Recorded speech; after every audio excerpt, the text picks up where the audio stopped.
Hello? Let's continue with this Colossus, The Price of American Empire book. Now we start getting into history.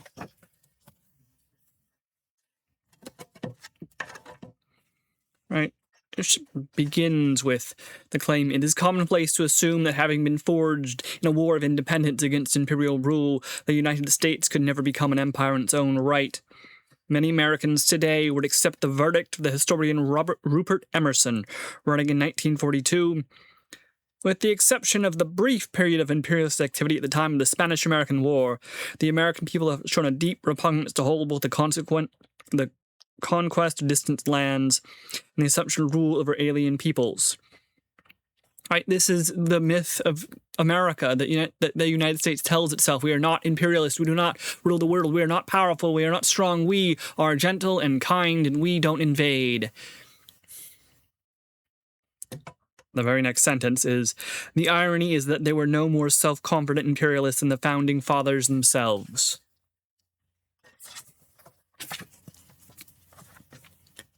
One of the reasons we launched a war of independence against Britain is because during the French and Indian War, which is the British against the French and the Indians,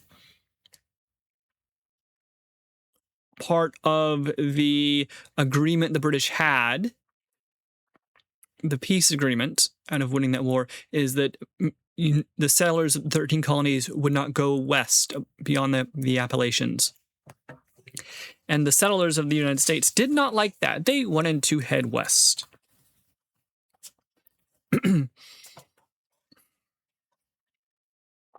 As early as 1817, the Secretary of War, John C. Calhoun, inaugurated the policy of removing Indians beyond the 95th line of longitude, a policy that became law in 1825.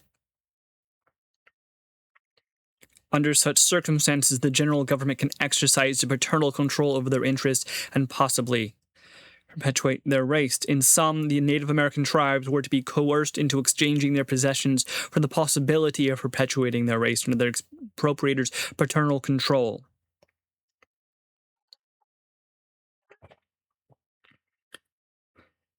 In his seminal study, The Significance of the Frontier in American History, Frederick Jackson Turner later sought to portray continental expansion as the source of America's alleged democratic vigor. In reality, expansion was achieved by a combination of land hunger, religious zeal, and military force in that order. The United States of America killed and murdered and destroyed its way westward across the continent in the search of more land and more gold and more wealth. We have been imperialists since the very beginning. The essence of the United States is based upon imperialism. As soon as we became independent, we started conquering. It was only when we reached our natural limits of the empire, right? It was only when we got into the West and we hit the Pacific Ocean that we stopped. We still conquered Hawaii, and then it's a bunch of small islands from there, and it's quite difficult to control the world when it is half the planet away from you, so we stopped. Direct control, at least. And you head up north. We tried to conquer Canada 3 times, I think, failed each time.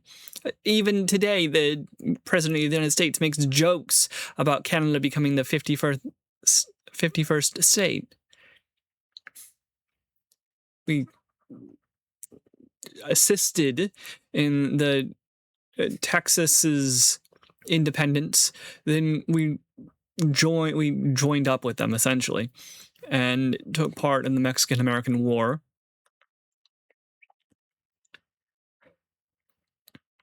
And we conquered pretty much everything we wanted. I mean, think of it. What's between Phoenix and Mexico City? A bunch of desert. What do we already have? A bunch of desert. You can't grow anything in. Eventually, we found oil, but for all the oil in Texas, it's not happenstance that most of it ended up in Texas and a little bit leaked over the border and is still Mexico's. Right? The United States has this myth that it's democracy, and it is to an extent, but it's a very militant democracy. It's a very religious democracy.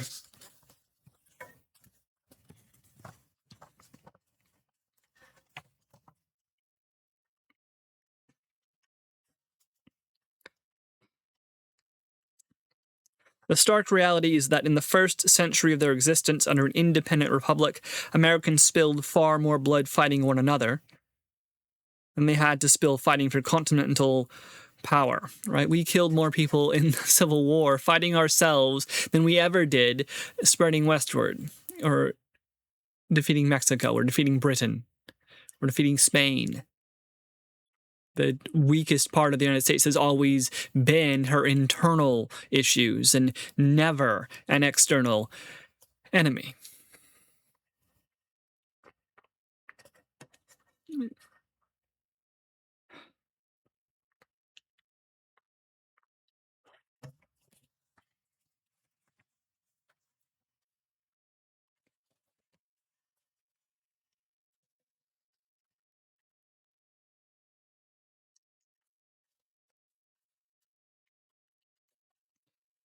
And when we had conquered a good chunk of the North American continent spread from sea to sea, what was next, right? Well, it was only toward the end of the 19th century that, as Secretary of State Richard Olney put it, the United States could be regarded as practically sovereign in this continent, not because of the pure friendship or goodwill felt for it, but simply because, in addition to all of the grounds, its infinite resources combined with its isolated position render it master of the situation and practically invulnerable. There is no power on the North American continent that could conceivably threaten the United States militarily, economically, politically. We dominate our continent, and this is true of only one other nation on the face of the planet, Australia, which is its own continent, and which has a vast, barren desert in its center where nothing grows. You look at a population map of Australia, and it's extremely concentrated in a very small area along coast. You look at you look at Africa, right? And there's no major power on the continent. You look at the Middle East, there is no major power. In the Middle East, Israel has military strength, but it is incredibly small, population-wise. You look at Asia, and China has historically been the master of Asia, the dominant power. Thus, China and America have much in common. And China is now regaining its strength, and we'll see how that goes. As far as South America goes, there's no major power on the continent. As far as Europe goes, there's no major power on the continent. Right? World War I and World War II happened because there was no European empire that was a clear ruler, or a clear leader, or a clear undefeatable military beast. Russia, certainly, for all its wishes and wills, has never been the power on the continent. We had a slight moment where you had the Soviet Union, but then the world was split in two. And so the issue does not apply. And the United States still has its position, the major power on its continent. There's no land border that threatens it. So what does the United States need to be safe? A navy. Until such times as the United States had a world-class navy, it could not really enforce its claim to what amounted to a hemispheric exclusion zone. In the 1880s, the American fleet was still an insignificant entity, smaller even than the Swedish. However, there was astonishing growth. By 1907, the American fleet was second only to the Royal Navy. With this, the Monroe Doctrine belatedly acquired credibility. Okay, so the Monroe Doctrine is a declaration by the United States that they would not brook American interference in the internal affairs of nations in the Western Hemisphere, essentially the Americas. This was supported by the British because they didn't want others interfering, and frankly, the British had enough to deal with regarding their Commonwealth. Eventually, the United States had the power to back it up. One of the first adventures of the United States Navy was attacking the Barbary pirates in southern Africa because the European powers just didn't want to bother. They paid their tithes, and America wouldn't or didn't or decided it was cheaper to invade, wanted to make its mark on the world. And this stands even today. The United States of America has 7 fleets. Why? Because the basis of American safety is in her navy. We don't need an army, really. We can use an air force. We can use a space force, but honestly, it's the Navy. Because just regarding the missiles and nukes and whatnot, if you want to invade a country, you have to land troops. And you can have air power, but your planes can get shot out of the air, right? You can have air power and you can launch bombs and missiles, but that doesn't mean you can send over millions of troops in order to conquer the United States. No, it's ships, it's boats. World War II, look at that. World War I, right? Until we managed to land troops on the continent, we weren't going to starve and be out. We weren't going to stop anybody. The United States invaded Iraq with, 1 million people? Desert Storm was 1.3 million troops or something like that. How was that possible? It was possible because the United States has a navy, can go anywhere, anytime they want, by boat, by ship, with massive amounts of people. And what do you need for a world-class navy? You need a lot of naval bases where you can hide and repair and protect and refuel. So Britain did this. Lots of coal dumps. I mean, South Africa started because the British needed some place to dock their ships when they went around the Horn of Africa during the trade to India.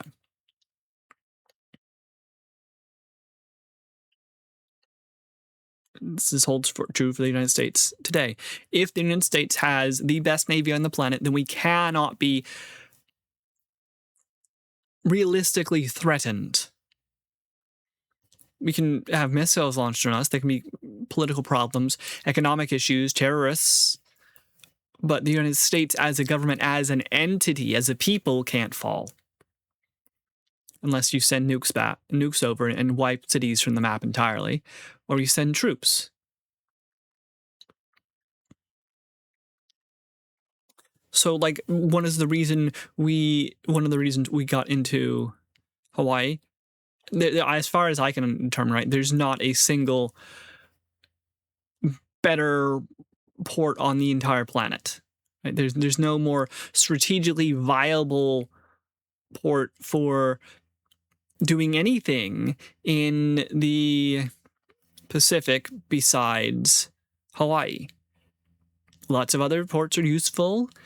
Lots of other places are nice, but little islands like Guam could be invaded.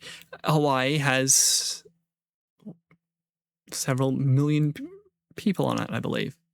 It's a big island. It's complicated. It's got Pearl Harbor.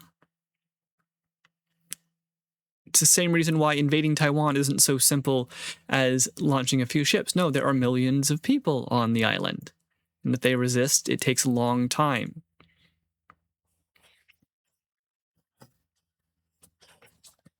So what did America do once it became powerful? It started interfering in the internal issues of the American countries. While the great powers of Europe are steadily enlarging their colonial domination in Africa and Asia, it was the special province of this country to improve and expand its trade with the nations of America. And this, I think, is rather interesting. It sounds familiar. Albert J. Beveridge, senator for Indiana in the early 1800s, went further still. He said, American factories are making more than the American people can use. American soil is producing more than they can consume. Fate has written our policy for us. The trade of the world must and shall be ours. We will establish trading posts throughout the world as distributing points for American products. Great colonies governing themselves, flying our flag, and trading with us will grow about our posts of trade. An American law, American order, American civilization, and the American flag will plant themselves in shores heretofore bloody and benighted, but by the agencies of God henceforth to be made beautiful and bright. So that first part is interesting. American factories are making more than American people can use. American soil is producing more than they can consume. 1890s. And today we have a repeat of this same situation, except it's China this time. China is making more than China consumes. Its production goes somewhere. It must go somewhere.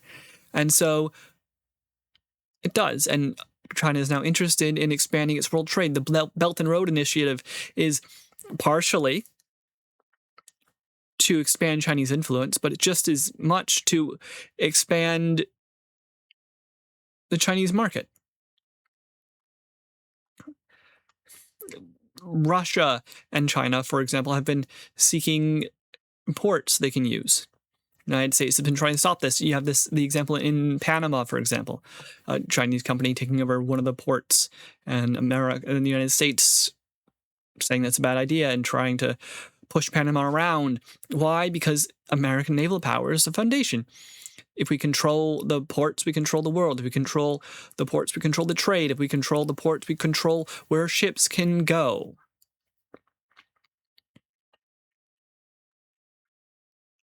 And it makes you think, China, if it wants to become a world power on the level of America, if it wants to become the next superpower, super nation, then it needs the ability to move its troops and move its goods around the planet safely, quickly, efficiently, without squabbling over tiny issues or paying off every single little tin pot dictator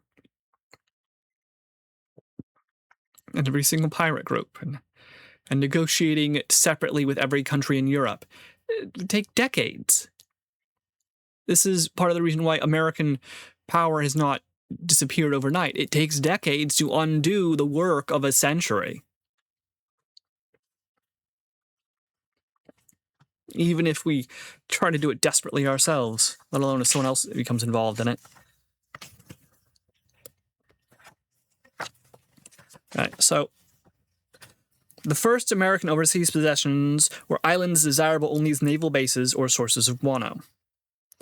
Midway in 1867, the harbor of Pago Pago and the Samoan island of Tutuila. Okay. 1899, Samoa. 1898, Guam and Wake Island. Midway, Hawaii.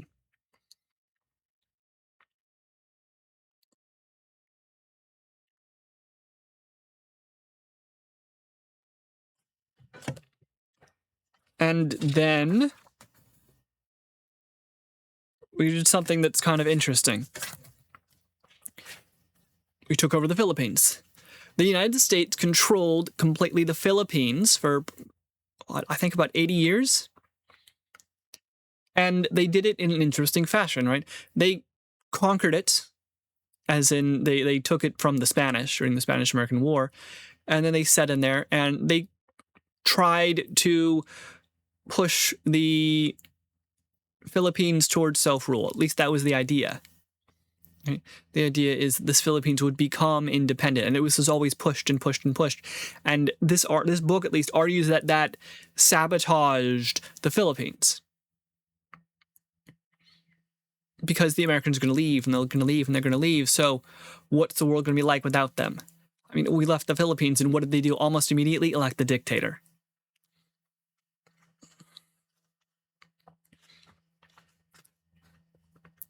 why did that happen?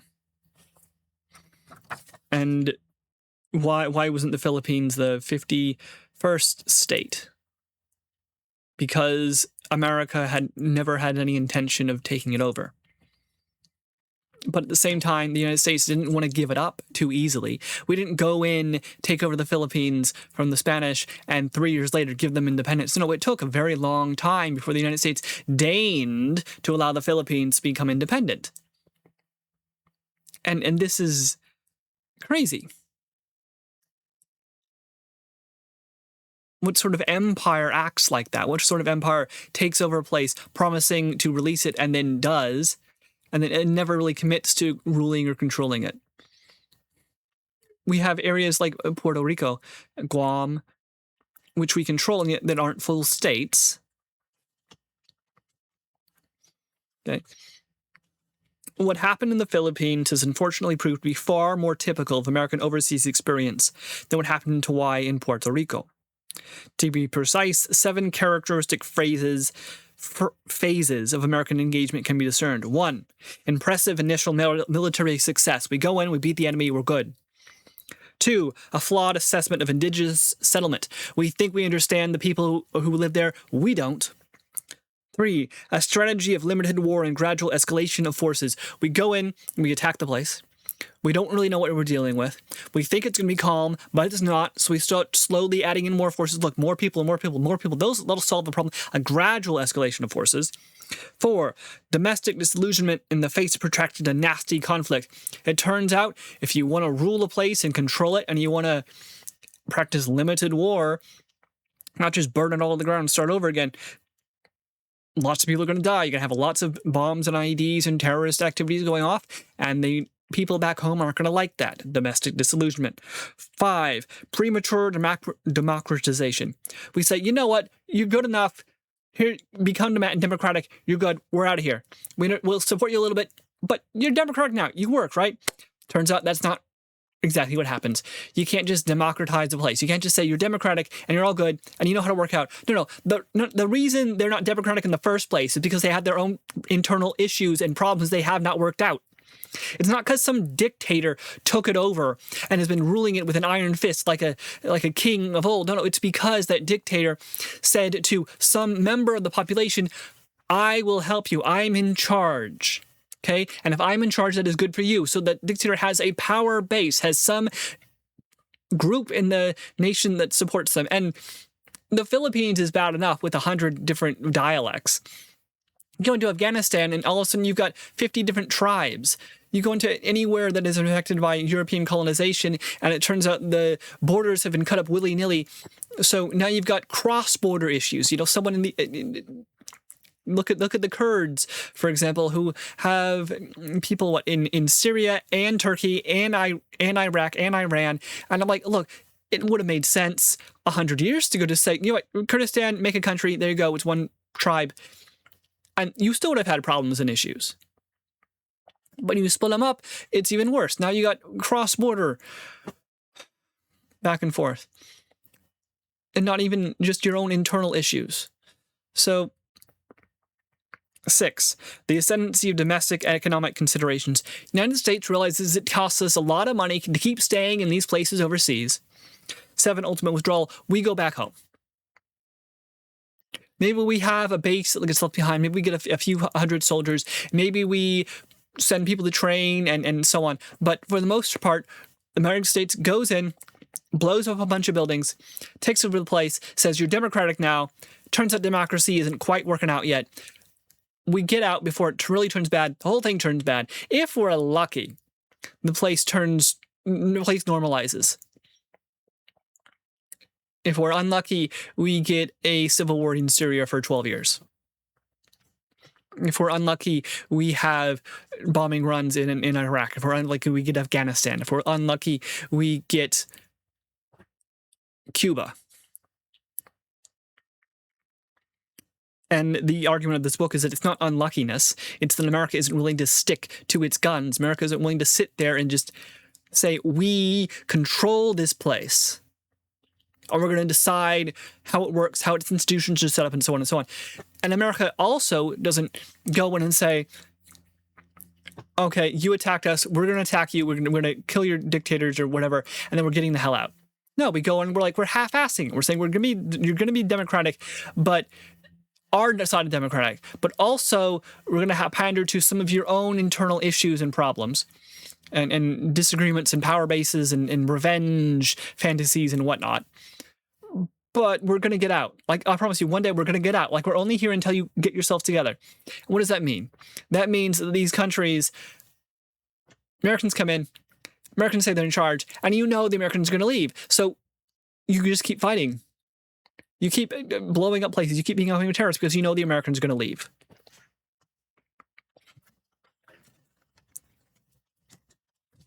So you've already won. Just to keep doing, you just have to keep it up.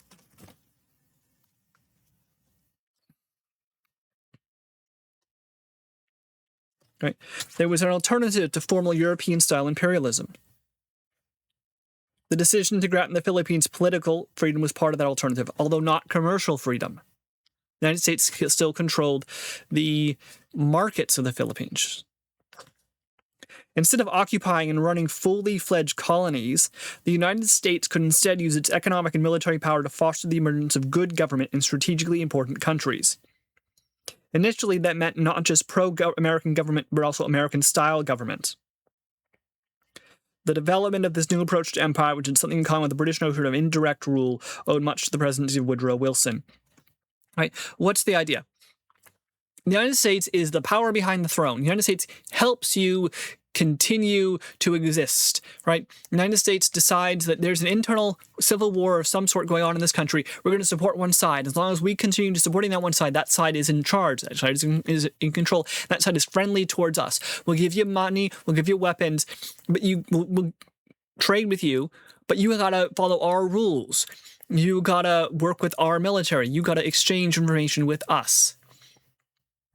This is, for example, the agreement, as far as I understand it, with Israel and Saudi Arabia and the Philippines and Japan and Korea and half of the EU, half a dozen countries in Africa, every other country in South America. The United States is just friendly towards you, and we act so as to help you guarantee your borders. Why did the United States go into Kuwait during Desert Storm? Because we had guaranteed the borders of a Middle Eastern country. And so this is what the United States tries to do. We don't rule the place. We simply work with those who are willing to work with us. If you're not willing to work with us, then we're going to see if you're actually internally strong enough to do that. If you are internally strong enough that the United States can't push you out of power, then what do we end up? We end up with Iran. So again, the United States interfering. But the question arises, how interfering is the United States? If Iran did not launch missiles in Israel, if Iran did not support terrorist organizations in Palestine or Lebanon or Iraq, if Iran had not gone through this massive issue with Islamic law and overthrowing an American government, I mean, look at Vietnam as something that's very different. Okay, Vietnam, big war, Vietnamese war, they win, very unwelcome to Americans for a while, and then now I can go to Vietnam. Now there's people in Vietnam who go to America. Now there's trade issues back and forth, and they still have a communist government. They still have currency controls, but for the most part, what's the beef that Vietnam has with the United States? Not much. So, I mean, this makes me think I want to read a book about why does Iran act the way it does. I can sort of get the idea of like why China acts the way it does. It's the big boy, it wants to be in charge, it has a different view of the world and has the power to make it, or to push in that direction at least. And it has this big hubbub over Taiwan for some reason. You can see why Russia acts the way it does. Because the more external problems it causes, the more it distracts from its own internal issues. As for Iran, I don't know enough about the country. Is it really a religious bit? Does it have to do with politics? Like, does Iran want to become the power in the Middle East, and then Saudi Arabia and Israel stand in the other direction, and Americans support them? Which part of it is belligerism, and which part of it is America pushing for an overthrow of the government? Like in the United States of America would be perfectly happy for the Chinese communists and the Russian Putin and the theocracy in Iran to disappear and be replaced by pretty much anything else. And these countries know that, so is that why they push back? And yet, like you have Vietnam, communist. How much does America interfere in their internal issues? You have Thailand. It was the military overthrows their democracy every other year almost.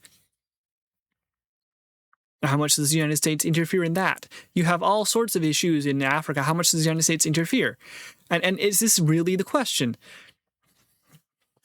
And I don't know, because it's modern and it's unclear. And of course, somebody in that country is going to say the Americans are here all the time because of all these issues. They just leave, we'd be perfectly fine. But is that true? I don't know.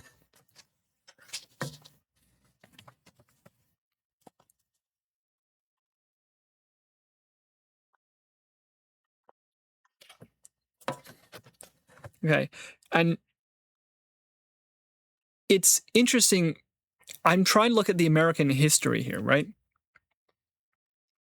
Thus was born the paradox that was to be a characteristic form of American foreign policy for a century. The paradox of dictating democracy, of enforcing freedoms, of extorting emancipation. Right?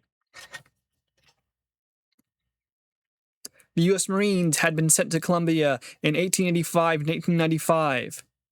Those were a third intervention, this time in support of Panamanian separatists, that proved to be decisive. In essence, Roosevelt used the U.S. Navy to establish Panama as an independent state, after the Colombian Senate refused to ratify an agreement releasing land for the construction of the canal.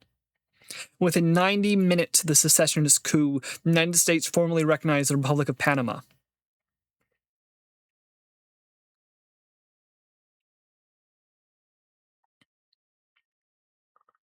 When Nicaraguan dictator Jose Santos Zelaya appeared to be flirting with an Anglo-French syndicate, and when 2 Americans were executed for their part in a rebel attack, the United States broke off diplomatic relations. Zelaya was forced to resign, and a new government was installed with American backing, under Adolfo Diaz, former treasurer of the La Luz and Los Angeles Mining Company. In 1912, at his request, 3,000 Marines were sent to quell a revolt against him. A small detachment of 100 remained there for 13 years, propping up his regime. The United States props up regimes.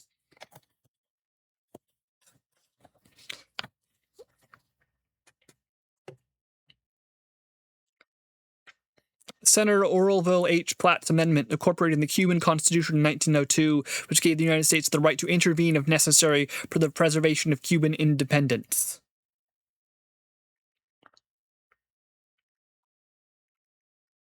When a revolt threatened to topple a newly elected president in September 1906, a force of Marines was deployed, and a provisional government established under an American governor-general. But even the once foolish Roosevelt now professed to loathe the thought of assuming any control over the islands such as we had over Puerto Rico and the Philippines. The United States does not want to directly rule these places. But we interfere, right?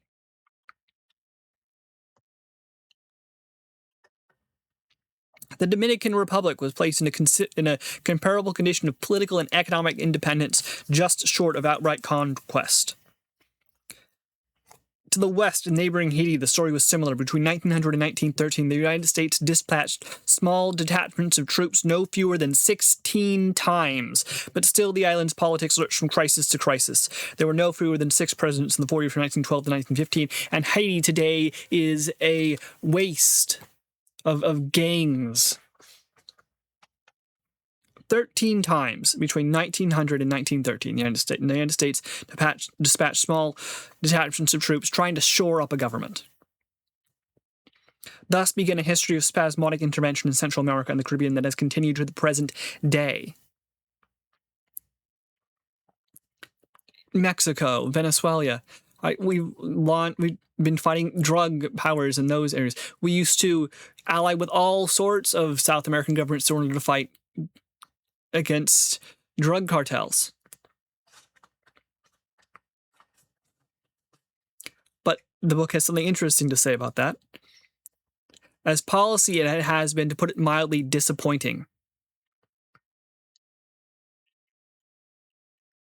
In 1924, the Marines pulled out of the Dominican Republic.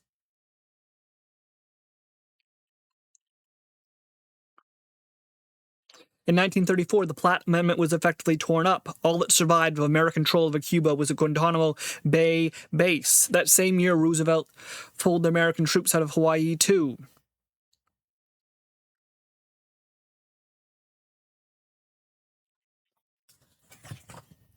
By 1932, the question being asked by many Americans was, why are we in Nicaragua and what the hell are we doing there?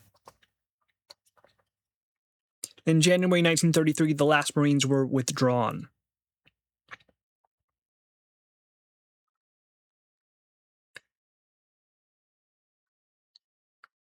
But what happens in Nicaragua? 13 months later, Sandino was executed, but the first Nicaraguan-born commander of the U.S.-trained National Guard, Anastasio Somales Garcia, who 2 years later installed himself as president, the Somoza dictatorship was to endure for 2 generations until 1979. This was not the way Wilson had planned it. The dream of using American military force to underwrite American-style governments in Central America had failed miserably. There was only one true democracy in the entire region by 1939, and that was Costa Rica, where the United States had never intervened. Right? The United States had succeeded in establishing itself as a hemispheric hegemon, and as an investor, it grew in importance. As a diplomatic arbitrator between the quarrelsome republics, it also played an influential role. But as a liberal empire seeking to export its own political institutions to Latin America, it had achieved precious little.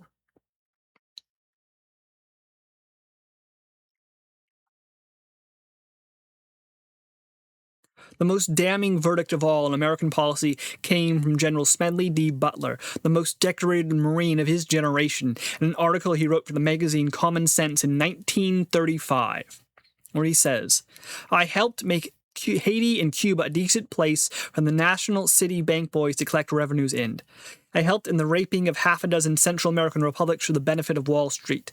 The record of racketeering is long. I helped purify Nicaragua for the international banking house of Brown Brothers in 1909 to 1912. I brought light to the Dominican Republic for American sugar interests in 1916. I helped make Honduras right for American fruit companies in 1903. Looking back on it, I feel I might have given Al Capone a few hints. The best he could do was operate his racket in 3 city districts. We Marines operated in 3 continents." This would always be the most damaging allegation against American imperialism, that for all its high-minded statements of intent, it boiled down to a Wall Street racket.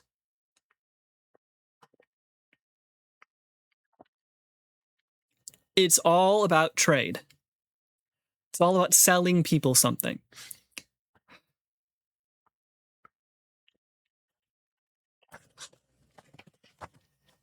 And then interfering in Mexico and so on.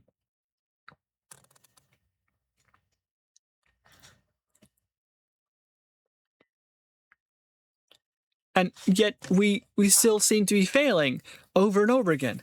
The extension of American values, both economic and political, beyond the frontiers of the United States seemed as much a matter of manifest destiny as the expansion of the frontier itself. Yet there was a chronic problem of execution. The farther into the tropics the United States sought to reach, the weaker its grip proved to be.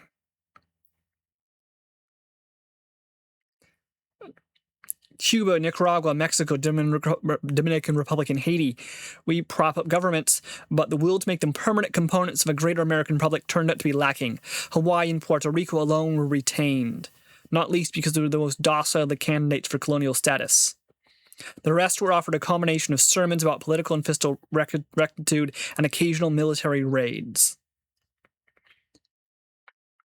The discrepancy between high-minded ends and means, shooting men until they learned to vote and to rule themselves, was perfectly encapsulated in Mexico.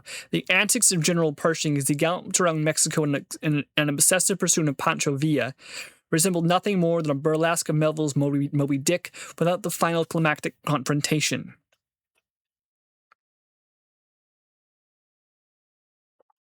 And that, so the United States is interfering in all these countries in the 18 and early 1900s, sending troops over and over again, supporting this group and that government and that government and that government, trying to push democracy, failing everywhere it goes. Is essentially the history we have here. The United States is interfering all over the place all the time, but it interferes in a very strange way. If you look at European colonialism, what happened there? Okay, generally what happened is Europeans showed up someday with a gunboat. They said, we'd like to trade with you. Okay, and so they go in, they find some local bigwig, they trade with them. It may be gold, it may be slaves, it may be land, it may be furs, who knows what. We're going to trade with you. And then eventually we're going to trade with you so much we establish a trading post. And then we're going to help you, Mr. Bigwig, become very powerful and strong by giving you weapons and support, military and economic support. So then this bigwig of the local area becomes very powerful. And then power is centralized in that bigwig. And then eventually the Europeans come in and say, either we're going to plant some settlers here, or we loaned you a bunch of money, you need to owe us. Now you owe us this money, and if you don't pay, we've got some troops to make sure you pay. So eventually, the British take over administration. Notably, they do not take over the place directly, as in they are all British citizens. They vote, they rule. There is a viceroy, and the viceroy rules through the support of the locals. Essentially, you look at European adventures in China, in Africa, in South America, and you notice something different in each place, okay? So in South and North America, you killed a lot of Indians, and then you took it over, and then it was white folk in charge, Indians on the bottom, essentially. You moved a bunch of slaves from Africa, and then eventually the slaves revolted, and there was a mixture, and the local people threw out the Brits, or the French, or the Spanish, or the Dutch. That is, the general trend is rule by force in the Americas, okay? When it comes to Africa, it's a little more complicated because there's a very insidious growth of European power in Africa. They co-opt local tribes and local bigwigs in order to take it over, slowly supplanting them.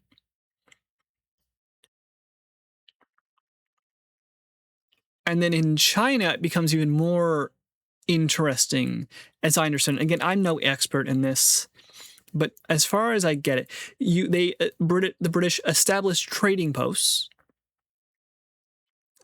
in Hong Kong, for example, or Shanghai. I don't know if Shanghai was wasn't a British area of control, but Hong Kong was, and other European powers did as well. The Germans, the French, the Spanish, the Russians. And they struck up agreements with the legitimate Chinese government at the time, which was a very weak empire, right? And then they used essentially Chinese force against their own citizens in order to enforce rules. And then they began enforcing rules by themselves. And then when the Chinese government made a fuss, the Europeans showed up with their gunboats, blew up a few places, and said, do what you want, or we'll keep shooting you. But at no point was it actually possible for European powers to conquer all of China. They took advantage of internal weaknesses. It's the same with what the United States does. Very, very, very rarely does the United States actually invade. Instead, they take advantage of internal weaknesses. And we can see this in Iraq and Afghanistan. The two options. In Afghanistan, we didn't invade. Instead, we gave support to the Northern Alliance, who then took over. Then we supported them from there, and we moved troops in and so on and so on. After that, to support a government already in power. But we didn't invade directly. Iraq is totally different. We massed troops, and we sent in 1 million folk, and we blew up bridges, and we destroyed. And we took over the country, and we controlled it directly. Now, today, something interesting has happened, right? Afghanistan is failed. Iraq is functioning. Why is Iraq functioning when Afghanistan failed? The argument this book has is, so first of all, this book is written in 2004. But what it suggests is what it suggests the answer is interesting how it turns out that way. Like Iraq is more or less functioning. Why? Because Americans stayed there. We heard about fighting terrorists in Iraq, on and on and on. And what was that actually? That was actually, it was troops, yes, for many years. But recently, for 5 or 6 years, it was airstrikes. It was drones and missiles. It was targeted destruction. Not massive numbers of tanks in their thousands. Instead, it was fighting an insurgency and then assisting the Iraqi government in fighting this insurgency and so on and so on and so on. That's what we tried to do in Afghanistan, and it failed. We tried to train Afghani police. We tried to train the Afghani military, and it turns out that wasn't going to work. Why wasn't it going to work? Because of the internal problems that the Afghani people and government have, their own tribal issues. Like the Taliban were in charge 20 years ago, and they're in charge again today. Why? Because that's the way the country is set up. That's the powers of the country. That's the political will of the country. That's the political fragmentation. That's the cultural history that leads to a group being able to take power and charge like that. It's not an accident. And you also have to ask, right, what could America have done differently? What should have America have done differently? But that's a horrible idea to say, right? And it's part of the issue. If you support democracy in a place, then you have to deal with the fact that sometimes that democracy will not like you, will make agreements with China or Russia which are detrimental to American interests. But they'll be democratic. On the other hand, you can always push that country to make changes which America supports, and changes which make America money, and changes which protect American military interests. But then you might end up supporting a dictator. How can you have it both ways? This is the issue in Vietnam, right? We were supporting a southern dictator against the will of the people of the country, and it eventually fell apart.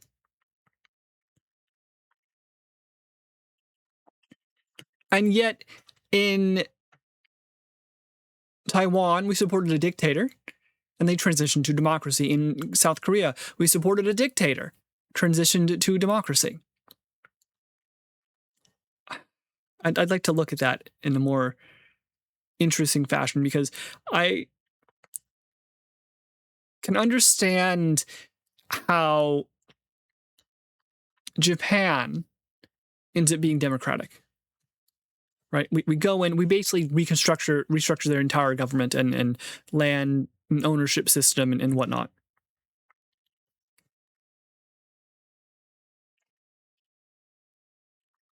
But Taiwan and South Korea are more interesting examples. South Korea, we pushed for a more democratic power. I think it was military. The military took it over, was in charge for a very long time. Not quite a dictatorship then. So much to learn, so much to think about. Okay. The United States had struggled to make good its claim to hemispheric hegemony. The paradox is that its imperial grip proved more firm when it was confronted with the bigger challenge of global power. The United States is not very good at controlling exactly what an individual country does. It's just not very good at this. Because we hesitate to interfere, and we're only mostly taking advantage of their internal issues. And unless you are straight up supporting terrorists and invading other countries, the United States is not likely to directly attack you with massive numbers of troops. As long as you don't send Mexico a little letter mentioning that maybe they should attack the United States, our beef with Germany becomes much less in World War II. As long as China doesn't attack Pearl Harbor, as long as Japan doesn't attack Pearl Harbor or the Philippines, where we have economic and military interests in our what we care about. The actions of the Japanese Empire are, as far as American interest goes, on pure politics of a power level, isn't really an issue. It's our internal beliefs and views that democracy is good, but we're not quite willing to accept that democracy is not a plan for how a government should be run. Democracy is a theory for how power in a political system acts. This is my sideways view of it, right? Look, you may have a king in a place, but why did that king stay in power? Because he has a power base, because there are people in that country who support him, who like the way things are. Why does Putin stay in power? Because there are people who support him. Because there's a military and economic system which wants Putin in charge. Why does the Chinese Communist Party stay in power? Because they have successfully given their country economic benefits for the past 60 years. Why does the Thai king retain his kingship? Because there's a royalist party in the Thai government.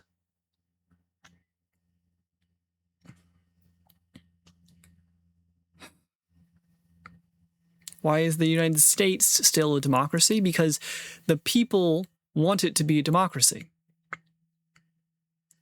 And the United States could just as easily slip over into dictatorship if the people want it to be a dictatorship. Each of these is government by the will of the people. Democratic government is government by the will of the people in a more direct fashion. But there is no true democracy running today. The closest you get, I think, is the Swiss cantons. We mostly have republics. We mostly have representatives, because it's how you organize folk. When you concentrate power, you make it vulnerable to corruption. On the other hand, when you disperse power, you make it vulnerable to the mob. There's give and take, back and forth, every single way you go.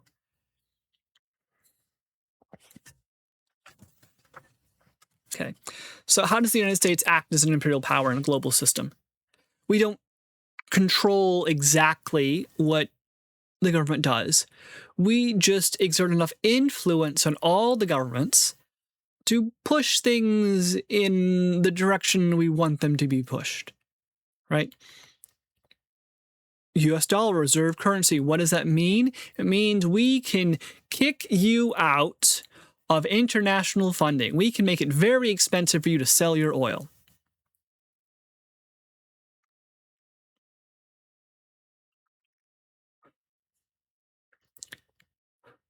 Why? Because the money goes through American banks. Money goes through dollar amounts, and the American dollar's value is controlled by the American government.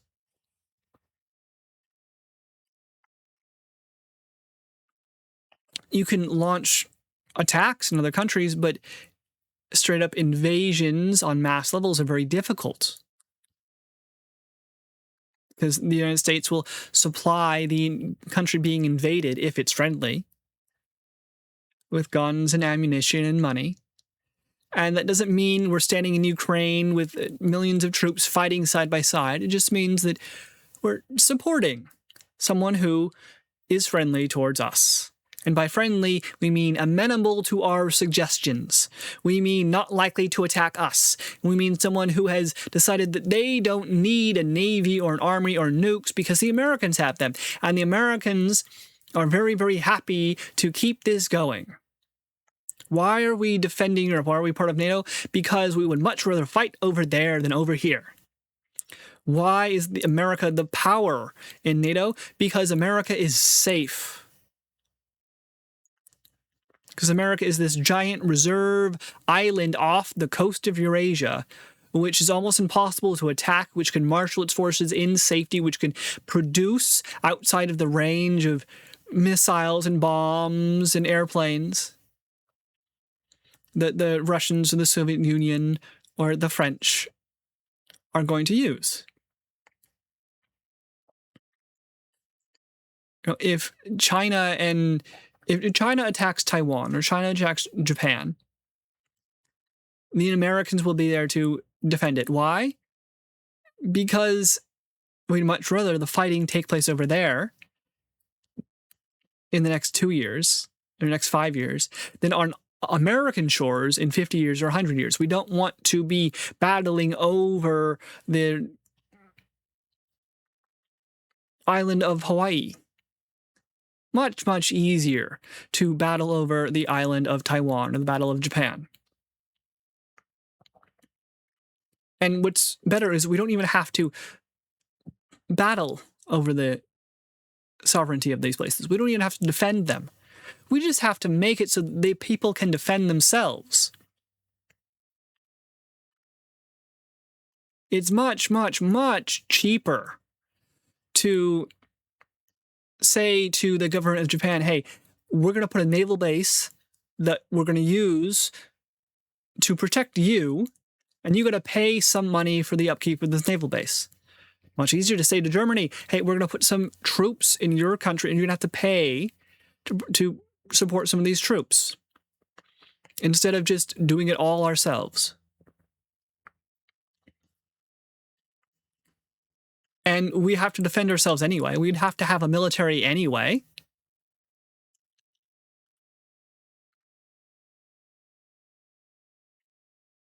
It's the theory, right, is that prevention is better than execution. It's better to be strong now, to spend our 3.5% or whatever GDP, making sure we can't be attacked now, than to need to spend 7 or 8 or 9% of our GDP 50 years in the future trying to rearm. Prevention is better than panic. Prevention is better than the cure. And this is a benefit for Japan as well. It's much, much cheaper for Japan to defend itself if the Americans are footing half the bill. If you have a place like Saudi Arabia, for example, which is very vulnerable to missile attacks because it has a dispersed industry of oil coming up and a very concentrated urban population. And the American, if they promise to defend it, that's great, right? Israel is a very vulnerable state because it is small and concentrated, surrounded by states which are 10 times its size and population. And an American aircraft carrier off its west coast is very, very helpful. even just American satellites in the sky, very, very helpful. And America is quite happy to do this. Why? We don't want Iran to end up taking over all the Middle East, and now we got Persia to deal with. Much better to just prevent it. We just say, no, all these countries, look, your borders are set up, you're fine. We'll defend you. You agree not to attack anybody, and we'll trade. But is America really willing to do that? Because what happens if Russia and Iran and China and India, for example, all get together and create an exclusive trading group, and they exclude the U.S.? Now the U.S. is going, we don't like this. It's not about the military and the trade, the economic and the political. It's all mixed up together. It's not clear exactly what to do. But America has a problem with this. It wants to exert influence and control, but it also doesn't want to be an empire. It doesn't want to control these places directly. It doesn't even want to admit that it controls these places indirectly. It just wants to be friendly with Japan. It just wants to be friendly with Taiwan. It wants to be friendly with China. It wants to be friendly with everybody. Why? Because we can all trade, we can all make riches, we can all be better off. When America forgets this, when America raises its tariff walls, when America threatens places, when America allows its allies to attack one another, when America unconditionally supports one country against another country, when America is gallivanting back and forth over how much support it wants to give to Ukraine, for example, then America shoots itself in the foot. Then America hurts itself and does itself damage because it doesn't want to act like an empire. It wants to support some place.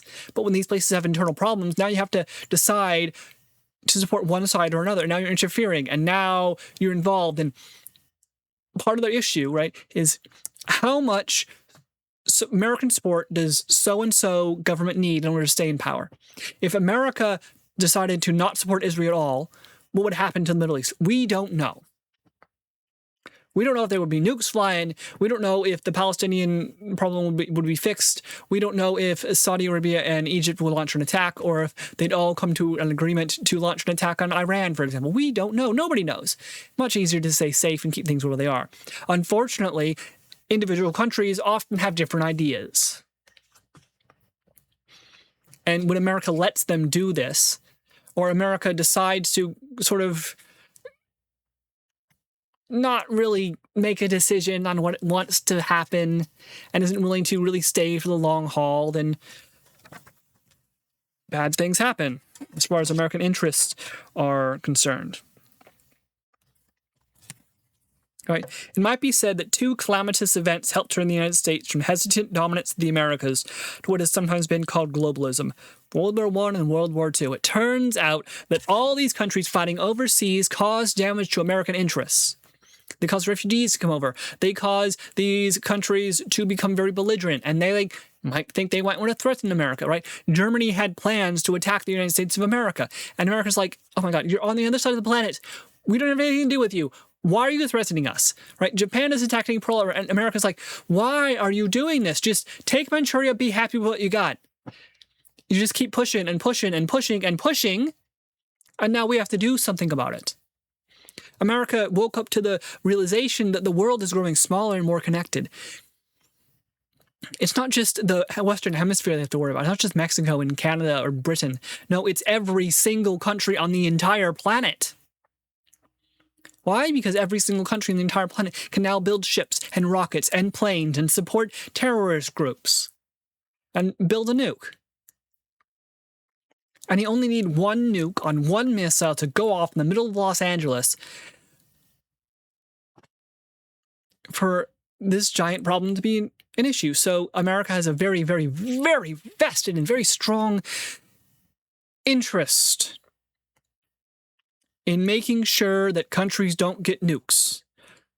Unfortunately, the feeling America has sometimes is that other countries don't really feel like this, right? Why does North Korea have nukes? Why are their countries giving Iran nuclear technology? Why is Russia trading North Korea international, rocket technology? Because from the point of view of an individual country, this is an idiotic idea. If you look in the future far enough, right? Hey, we'll give North Korea a giant missile that can strike anywhere in the world. And we're also gonna, well, they have nukes. So Russia should be looking at this, we would think, going, okay, North Korea's not going to attack us today, but 50 years from now, North Korea could launch a nuke at us, right? If you're China, you're thinking, okay, Iran is not going to attack us today, but 50 years, 100 years, 200 years from now, you never know. You might have the rise of Persia again. You might have the rise of an Islamic empire, and they become big enough, they're going to become a problem everywhere. Same with the United States. You might have the United States growing from this little country far off in the Western Hemisphere that trades and does little naval exercises here and there into a world-spanning pseudo-empire with hundreds of naval bases and nukes and missiles and satellites. And agreements, especially with all these countries all over the planet to defend each other. Prevention or cure, what do you do? And so the United States has a unique position on the planet, being an island off the coast of Eurasia, very safe. It's large enough it can do essentially anything it wants economically and militarily. It has the resources to do this. It's not threatened by anybody else. And yet, as technology improves, it becomes threatened. So the modern world today is essentially a result of the United States feeling threatened by other countries. World War I and World War II are in their essential elements. And the Cold War too, right? The modern reality we live in politically is other countries might become a threat to the United States or are a threat to the United States, and the United States reacts in order to push them down, exactly as an empire would. Except the United States is the most powerful empire on the planet. Why? Because it has global interest. It trades globally. How did this happen? Okay. Essentially, the world blew itself up. Okay? Essentially, you had massive fighting in World War II especially, and all sorts of factories and towns and villages were destroyed.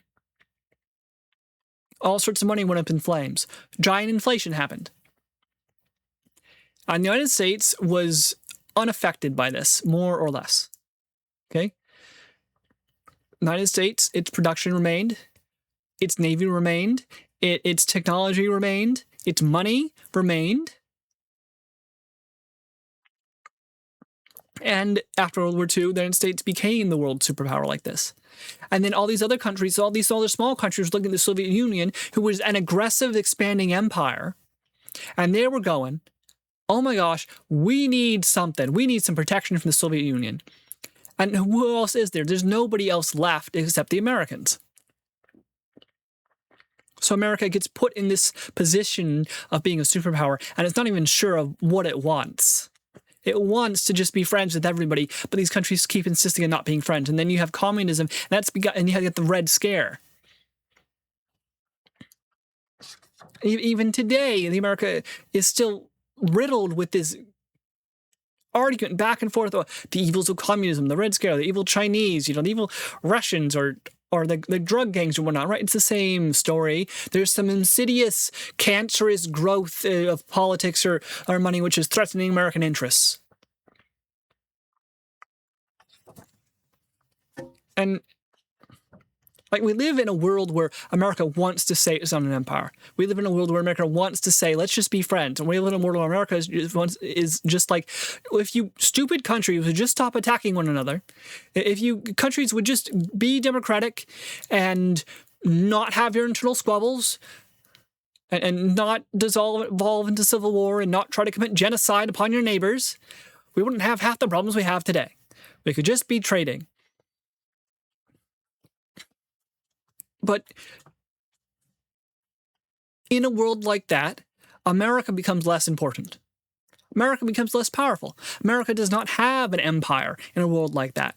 Because America, even though it is an island off the coast of Eurasia, is not the center of the world.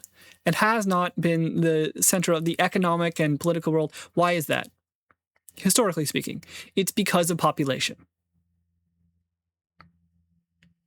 Because for a very long time, America had a comparatively low population in relation to Asia and Europe. And this is changing today, back to how it was. Essentially, China is overtaking America. China is taking its place back as the center of economic power in the world. It's just that now the world is a lot smaller. So China was big and powerful and important for 1,000 years before a European colonization happened and its weaknesses became apparent. Then it shot itself in the foot with the Cultural Revolution. And then Deng Xiaoping said, hello, wake up. And we had the expansion from there.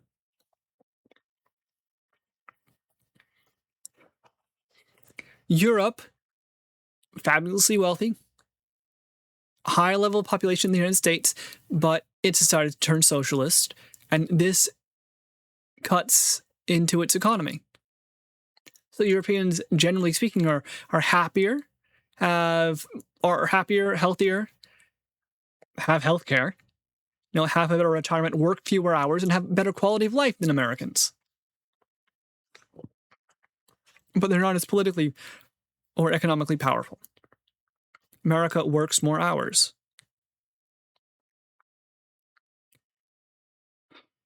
And yet, the benefits to America are not always clear to the everyday American. We are taught that we're not imperialist, and we aren't exactly, in that we don't directly rule. But even you look at the Raj, the British control over India, 99% of British activity in India was run by Indians, was run by Indian administrators, was run by the powerful who were already powerful and simply allied themselves with the British.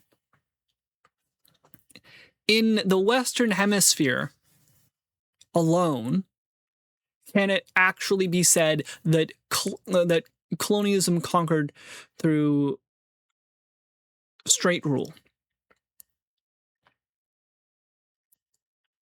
You had a few instances in Africa, for example, South Africa and the Dutch there. But for the most part, it was working through the individuals who were already powerful there and then just slowly usurping them. The Europeans were outnumbered 1,000 to 1 in every single colony. But they never got kicked out.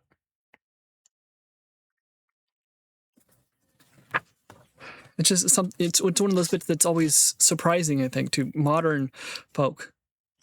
Because we think, look, you outnumber the British 1,000 to 1, just retreat into the forest, you don't have to trade. And then what actually happened is they take advantage of internal squabbles. They say to a king who's already a king in Africa and say, we will support you if you'll support us. Trade us slaves and we'll give you money and guns, and you can use that to conquer more areas.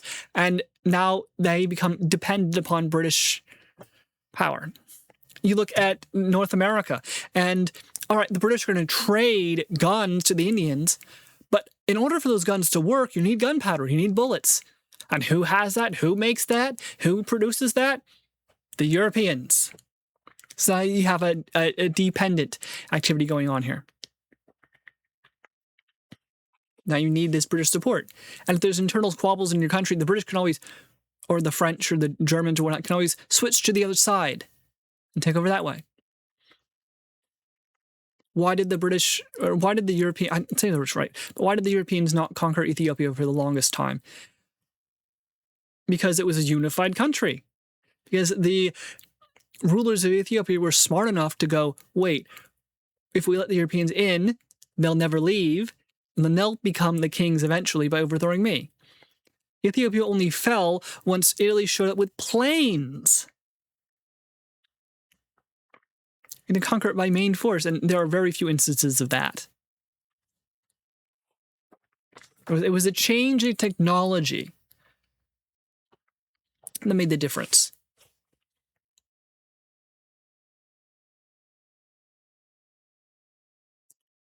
Although, again, my knowledge here of certain areas is unclear, right? I know something about the British Raj, but I'm not entirely clear on Spanish control of the Philippines, or French control of Vietnam, or Japanese control of Taiwan, or exactly what happened in the Middle East. I know the British were in charge of Palestine, for example, and Egypt with the Suez Canal. But again, it was by proxy. It wasn't direct. In regards Egypt, it was direct as regards Israel and Palestine. The Arabian Peninsula, I'm not really sure about. There's always more to learn. Okay, so the United States realizes the world is growing small and has to protect itself now. The defining characteristic of American foreign policy in the 3 decades prior to 1947, okay, was the insistence of successive presidents that the United States could somehow be a great power without behaving like any previous power. Turns out you can't. Turns out you need to exert very powerful, very strong influence. You need to have military and economic and political influence in all these countries if you want them to be on your side. They want to do what you want. You cannot simply go in, overthrow a government, shake hands with the new dictator, leave, and hope that the place you just helped you just helped overthrow their own government is going to be stable. To think that the dictator you just shook hands with is going to keep his agreements. To think that there isn't going to be inter-tribal and internecine fighting going on. No, it turns out that if you interfere willy-nilly, and you go in and you support the Iranian Shah, for example, then a couple of years later, internal issues of that country rise up and cause your agreement to dissolve. And now you have a choice to make. Do you shake hands with the new government? Do you support the old government? How much do you support them? How long do you support them for? Was it working? The United States gets caught in this trap of Vietnam, for example, right? We go, well, the communists don't like us, so we're going to support the Southern Vietnamese, but actually Southern Vietnamese aren't democratic, they're ruled by a dictator, so we're going to like rig the vote so it appears that he wins, so that we can appease our idea that democracy is going to win, but it turns out we didn't, we just supported a dictator. But we have to support him because he's supporting us, and we leave. Okay, so can we make an agreement with the communists? No, we can't, they don't like us. Okay. It gets all sorts of complicated. So how does the United States justify its imperial activities to itself? Well, we're going to make you democratic. We are going to not just support American interests directly. We are going to ensure the people in power are American. But we're not going to say that we're putting a government that is positive in its outlook towards the United States. We're going to put in a democratic government. The fact that this happens to be pro-American is just sort of accidental.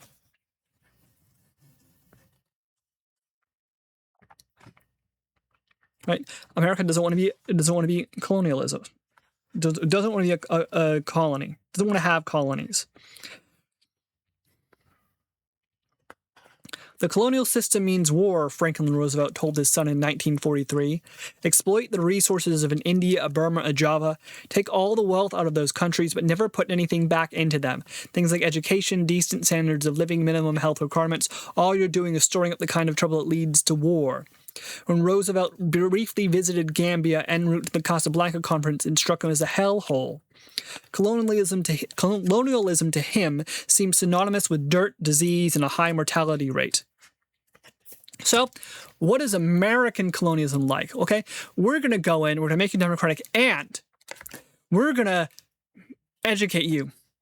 We're going to build roads for you. We're going to build houses and schools and institutions, and we're going to teach your police, and we're going to give your military guns, and we're going to nation build, in other words. Massive investment in these countries.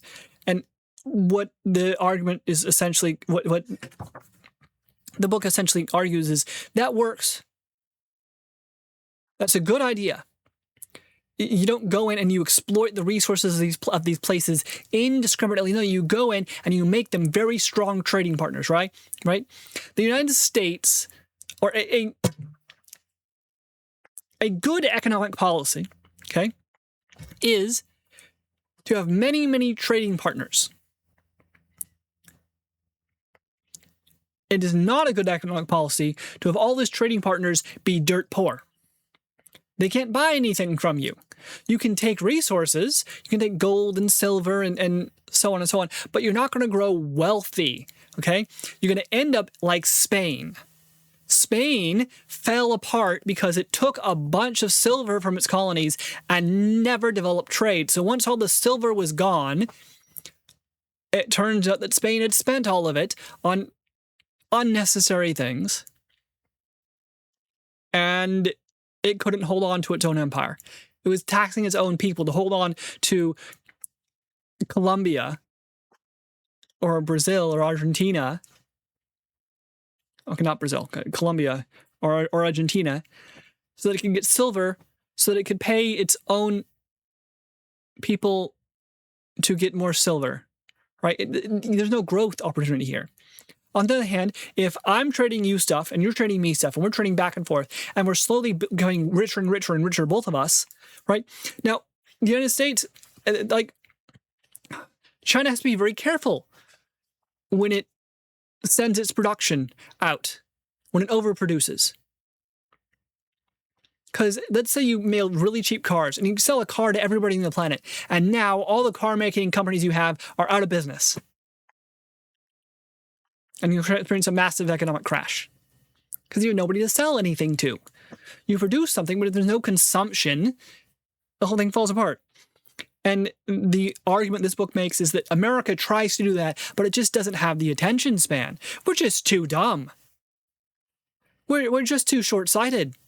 We can't be like, we're going to support the Philippines for 150 years so that 300 years from now they have strong democratic and economic status. We're just not very good at that, and it's not a sure thing. America's going, why are we spending money in this country over here and over, or spending money in that country over there, so that in 30 years the country looks like Britain and not Syria?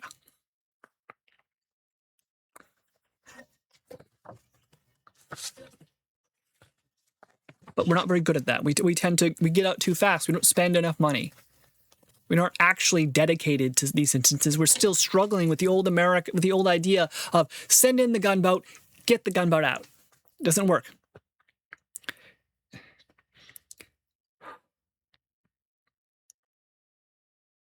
The best that can do maybe is like every time a country starts getting a nuke, we send in a government, we blow up their whole nuke system. But then you're sending in that gunboat every 10, 20, 30 years. And it never really stops. That's one of the issue with colonialism. You're always putting out fires. And it's just not worth it. Not in the long term.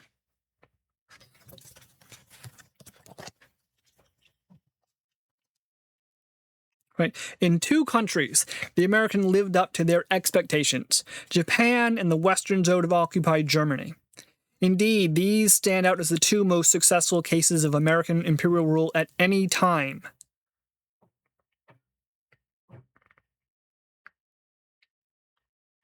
Yet the occupations of West Germany and Japan were not quite as Americans today like to recall them.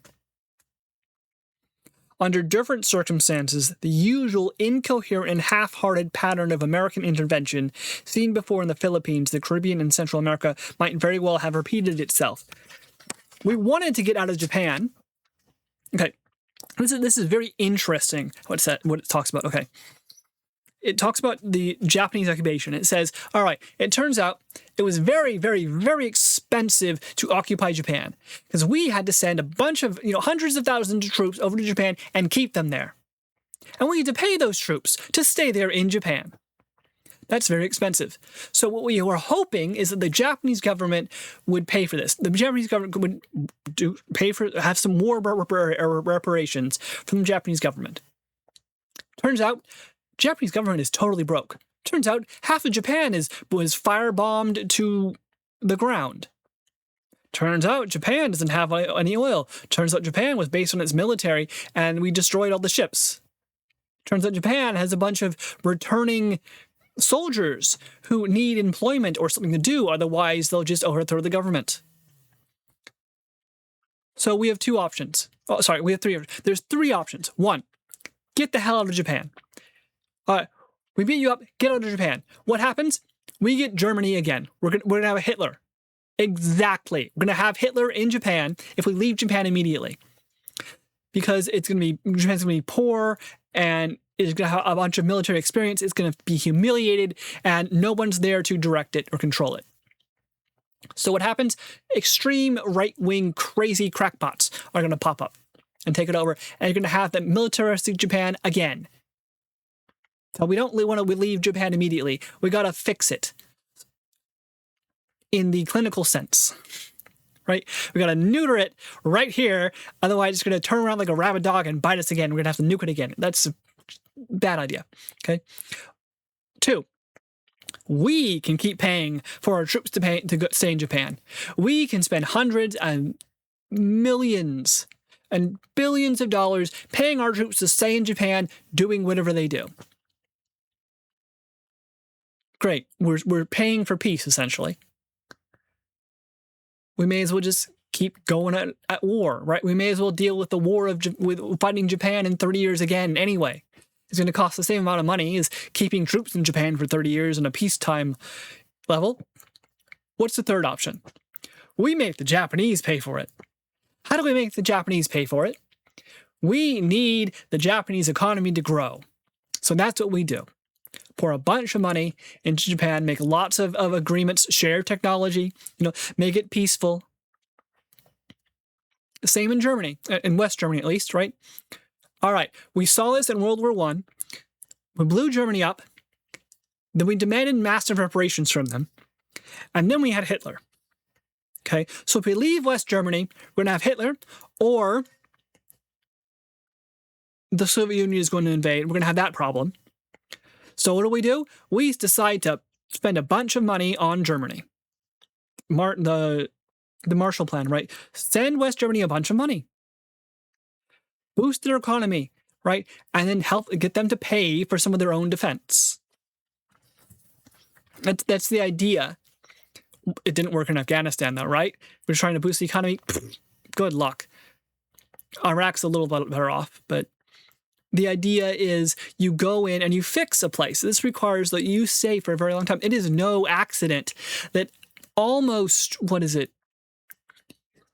75 years later, we still have massive military bases in Japan, South Korea, and Germany. We still have tens of thousands of troops in those countries at all times. It's no accident. And it's no accident those countries are friendly towards the U.S., militarily allied. When you look at Afghanistan and Iraq, one of the claims from the very beginning, if you read the book by Rumsfeld, right,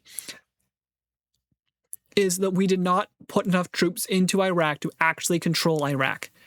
We did not want to control Iraq. We thought we could let the Iraqis be in charge, and it turns out that just leads to civil war.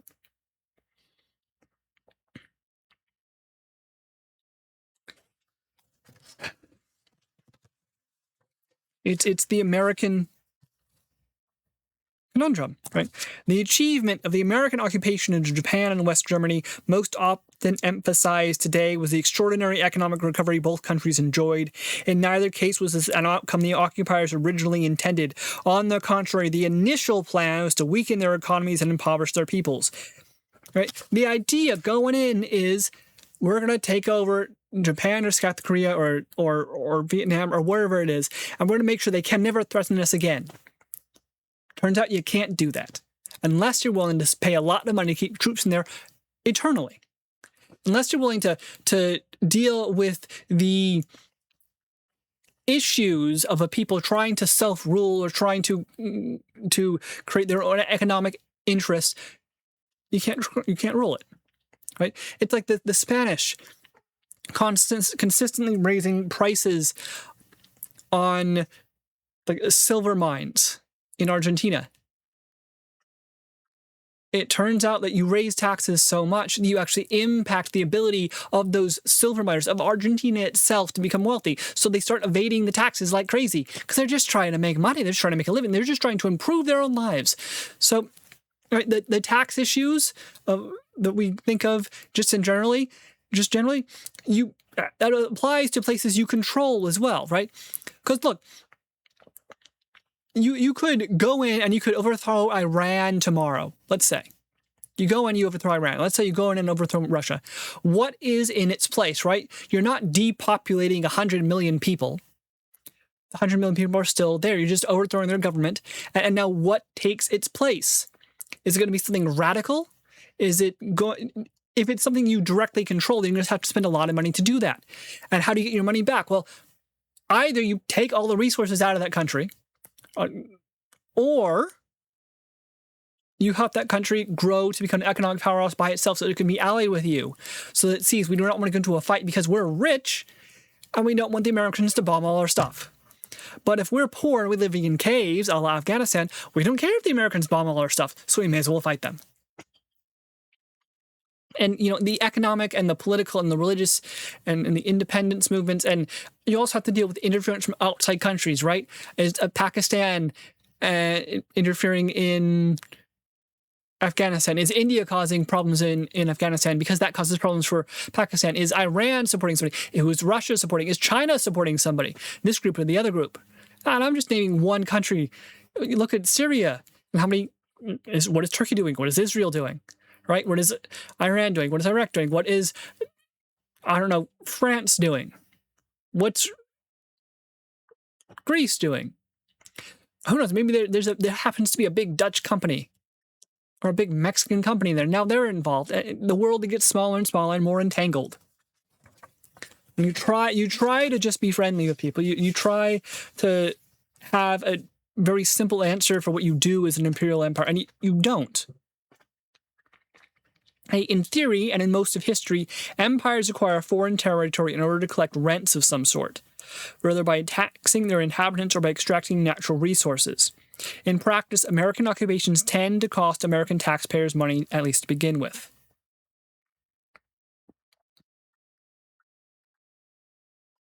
It's a lot of money to occupy a place. And you can get rent from it, right? You can extract natural resources, but there's a problem with that, okay? You're extracting rent money.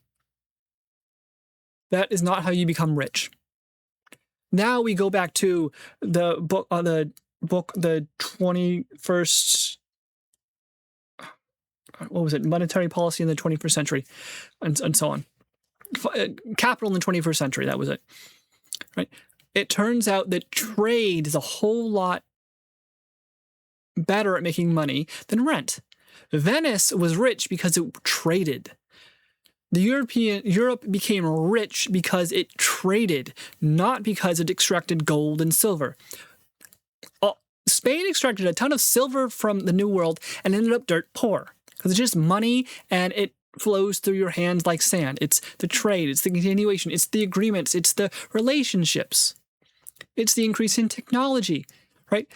You say you are Germany and you create cars and you end up invading some tin pot little country in Africa. And that tin pot little country does not have roads. Well, no one's going to buy a car from you. So you invest in things. You say, we're going to make you a road. You pay for that tin pot little country to have a road, and all of a sudden, people in that little country can buy German cars. And now you're not just, you built one road for $1 billion, and you're selling $10 million worth of cars to drive on that road every single year. The best way to make money is to trade. So if America wants to be rich, if America is searching for economic growth, then it's looking for trade. It's looking to strengthen these areas. It's looking to make Japan its good trading partner. It's looking to make China its good trading partner, because this is how America becomes stronger. If we're just occupying, then you end up like Spain, falling apart one day.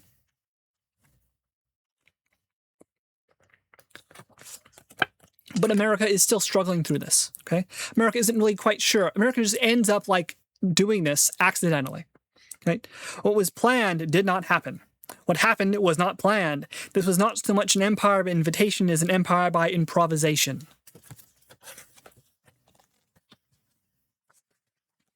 Like this bit here, right? Okay.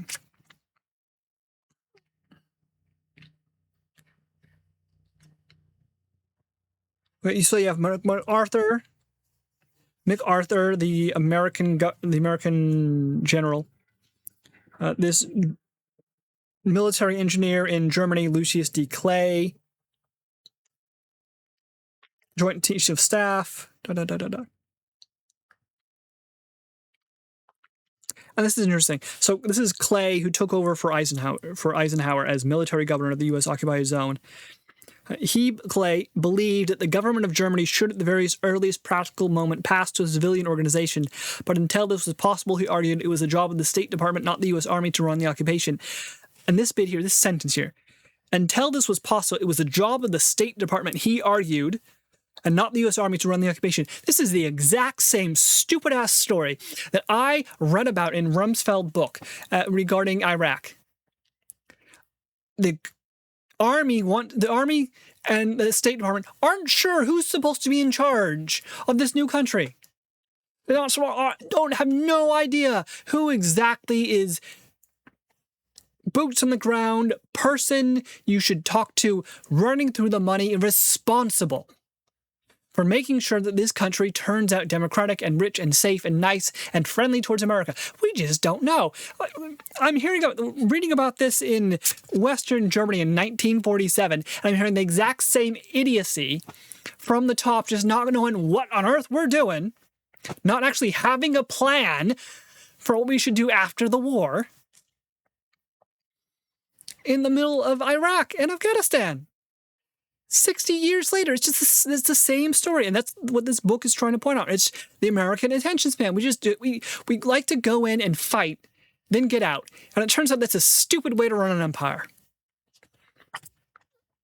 And we're still barely figuring it out.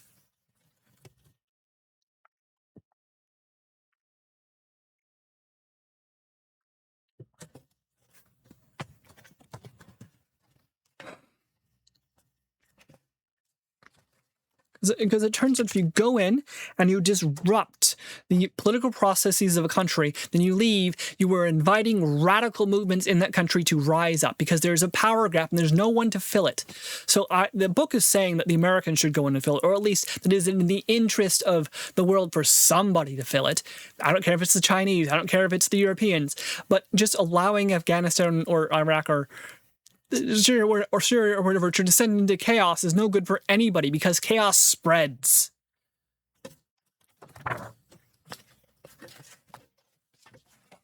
Now you're dealing with issues in your border. Now you're dealing with rising Persia and your Greece.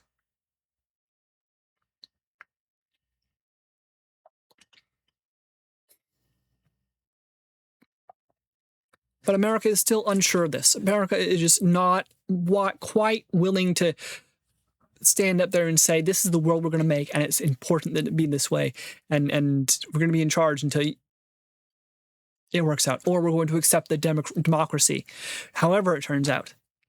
or we need to go in and stay in order to make you a trading partner so we don't have to go and invade you every 10 years. But America's like, we aren't an imperial system. We don't want to control you directly. We don't want to have to go and keep doing this.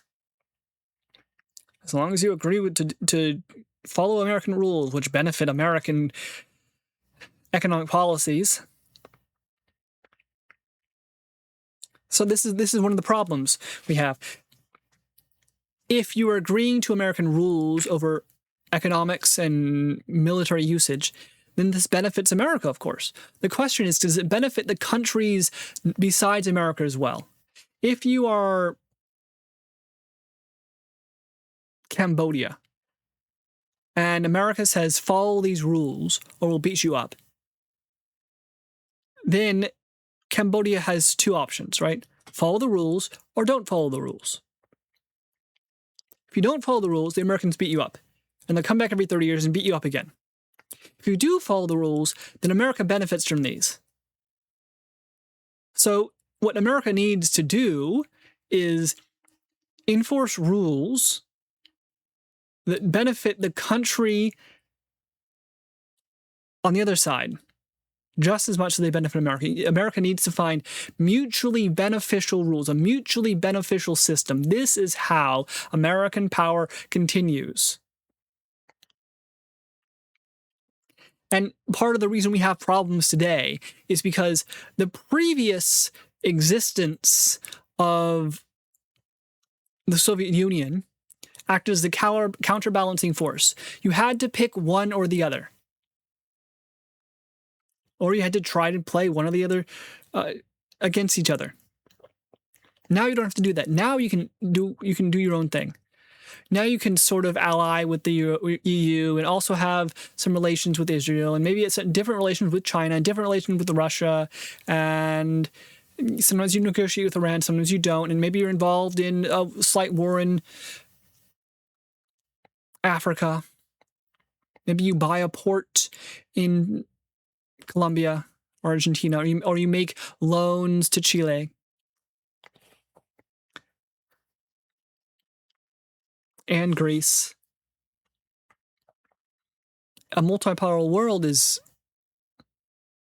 something we haven't really encountered yet, right? And part of the problem, really, is that it is not quite clear exactly how much American rules, American hegemony have benefited the world, or if it has at all.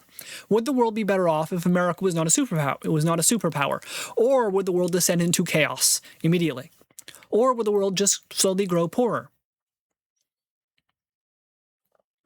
It's counterfactuals. Of course, the Americans are going to say, look, America is good for the world. And of course, the Chinese are going to say America is bad for the world. Because each side thinks it's a zero-sum game and they got to grow. But no, it's not a zero-sum game is the point here. That's what trade is all about. That's what making Japan and West Germany rich is all about. It's not a zero-sum game. We can all benefit. It just requires us to find a way to do that. And us to deal especially with countries who disagree. How does America deal with countries who don't like the American system? Are we patient? Do we allow the American system to grow insidiously, like the Federation's root beer in Deep Space Nine? Or do we push it and push it and push it and hope we don't break anything in the process?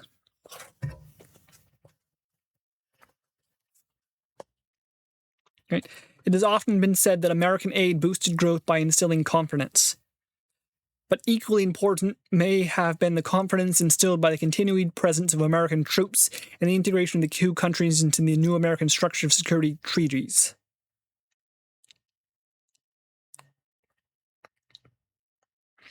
The new policies inspired by containment did more than prime the pump of the occupied countries' economies, thereby reducing the share of the cost of occupation the Americans themselves had to pay. By boosting Japanese and German growth under conditions of increasingly liberal trade, they created new and dynamic markets for American exports. As early as 1948 and 1949, goods sold to West Germany already accounted for close to 7% of total U.S. exports. By 1957, Germany and Japan had for the first time overtaken Great Britain in their importance for American trade. There was, in short, a self-interested rationale for stimulating the recovery of Americans' erstwhile foes.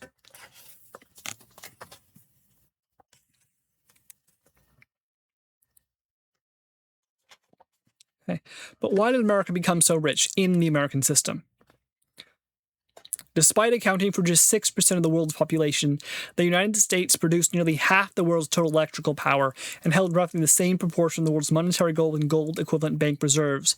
American firms controlled nearly 3/5 of the world's total oil reserves. They dominated the international production of automobiles. The United States embarked on a sustained push to reduce international trade barriers. Through multilateral negotiations under the General Agreement on Tariffs and Trade, 2 new international institutions were brought in to manage the world's financial system, the World Bank and the International Monetary Fund.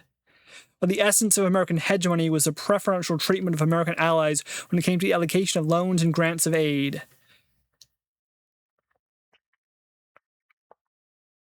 Given the size of the American economy relative to those of even its wealthiest allies, sums that were, from an American viewpoint, relatively modest could appear very large to the recipients. Okay. But that only serves for so long. So we begin to enter the modern world, okay, where America does not produce half the world's electricity, where America is not the world's greatest producer of all sorts of goods, right? Where America has a leading edge in knowledge, but that knowledge now is being, patented and so on, and expertise is being overtaken by China, right? And so we enter into a world which is a little more interesting, okay? The way the world has been for the last 75 years is America sets the rules, okay? And if you follow American rules, you grow richer. And the feeling in America was that America benefits from this too. Now we can trade with you. Unfortunately, in the last 30 years or so, there has been this feeling in America, wait, why are we doing this? Why are we giving you money? Why are we protecting you? How are we benefiting from this? And from my point of view, Americans benefit massively.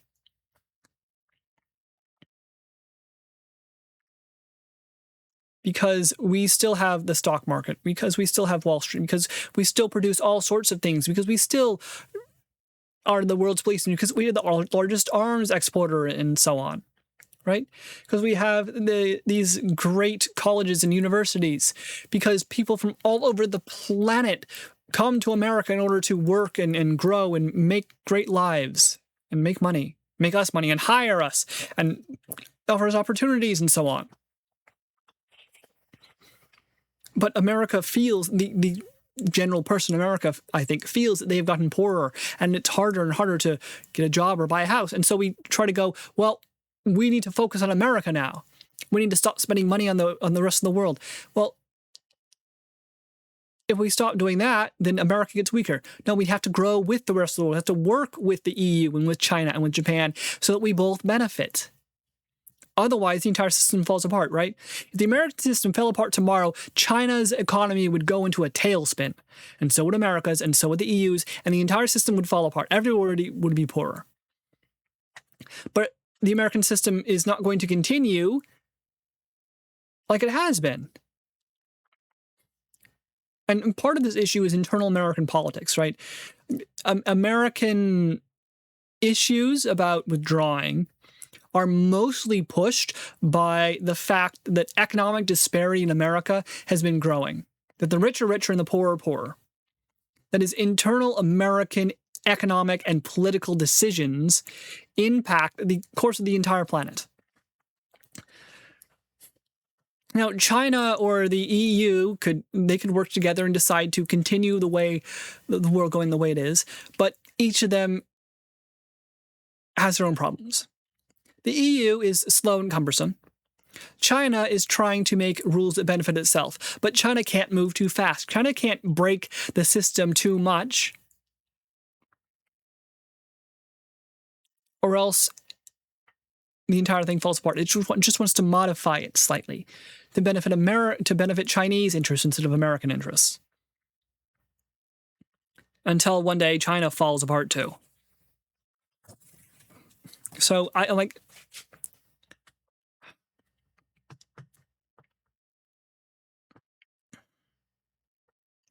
And this is the great question of China. How fast? Well, this is the great question that China has. How fast does it want to break the system? How much does it actually rely upon American hegemony for its own safety? Right? Sure, Russia is invading Europe and Ukraine at this moment. But in 50 years from now, what's to stop Russia from invading China? In 50 years from now, what's to stop Iran from controlling Afghanistan and being on the border of China? Not much.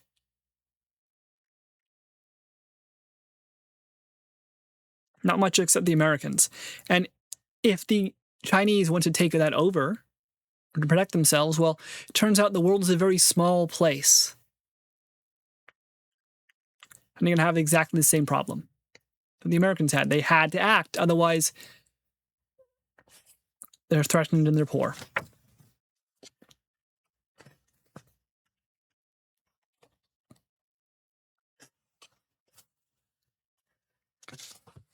Right, then it goes into the United States could have won a hot war against the Soviet Union for a very short time in the early 1950s, decided not to. The Korean War was a direct consequence of communist aggression.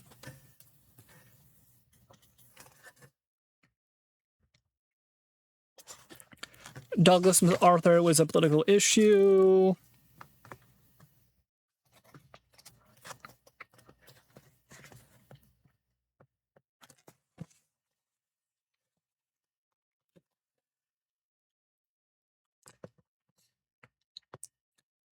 Limited war had not succeeded in securing an end to the war. Only the threat of an atomic escalation had. In some ways, what the Korean War revealed was a remarkable self-limiting character of the American Republic. The United States in 1951 had both the military capacity and public support to strike a decisive military blow against Maoist China. Many another imperial power would have been unable to resist the window of opportunity, yet Truman drew back. Why? The lesson Henry Kissinger and others drew from Korea was that America's allies were as much a hindrance as a help.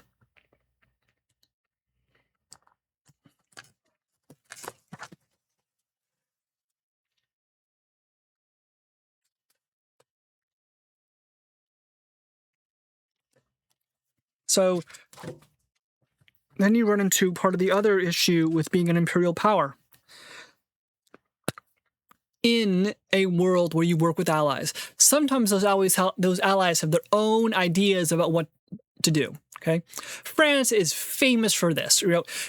France is famous in history for acting as an obstinate ass in order to buffer its own power or memory of imperialist ambitions.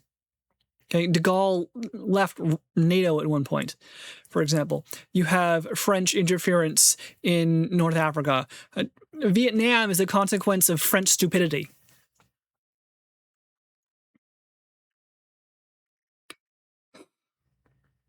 And I know I get worked up over these bits and things because I hear the same stories again and again and again and again and again. Right? And Afghanistan, a bunch of countries were for it.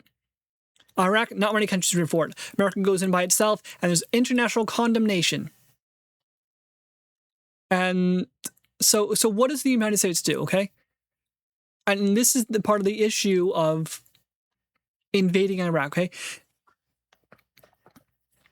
Now, it's one thing to invade, right? But once you have invaded, once you've gone in and you've invaded Iraq, what do you do, okay? If the international world, if Europe and France and Britain and Germany and Greece and Turkey are saying you should get out of Iraq, you should allow them to be self-ruled. And you say, fine, we'll allow them to be self-rule. We'll get out of Iraq. What happens? Okay? Civil war in Iraq. Massive problems, terrorism and death and destruction for the next 30 years. No skyscrapers in the national capital. And that's what the Americans are thinking. Hey, we can't just get out. And it's quite easy for China, for example, to say, don't interfere in these countries. Because China doesn't see itself as directly affected. China thinks that it can take advantage of the chaos. Same with Russia. Russia is one of those hypocritical countries, right? Don't interfere in other countries' internal affairs, but we will. Don't give them arms or support, but we will. We'll choose a side. But how dare you do so? And then lots of people fall for this. They say, oh my gosh, the Americans are doing this thing and that thing. And it's so terrible. And I'm reading a history book and going, every other bloody country on the planet does the exact same. This is the exact same thing. They're just quiet about it. Well, they did it for a bit, and they have decided not to do that anymore. And why can they do that? Because they're safe. Germany doesn't have to interfere in a bunch of countries' internal affairs because Germany has a nice big buffer of safe countries which are linked to it and like it. But Turkey has a strong interest in interfering in Syria's affairs, for example, because it doesn't have a buffer. Turkey isn't the Czech Republic. Turkey isn't China all the way across the sea, you know? Turkey isn't Colombia. Said Turkey's got this issue on its border. And it's easy to say stay out. And if borders between countries were airtight, if they were locked down, if you could stop that issue from becoming something for your nation, then that would work. But turns out you can't. Turns out borders are porous. That a problem 100 miles away from your border in another country slips over the edge into yours.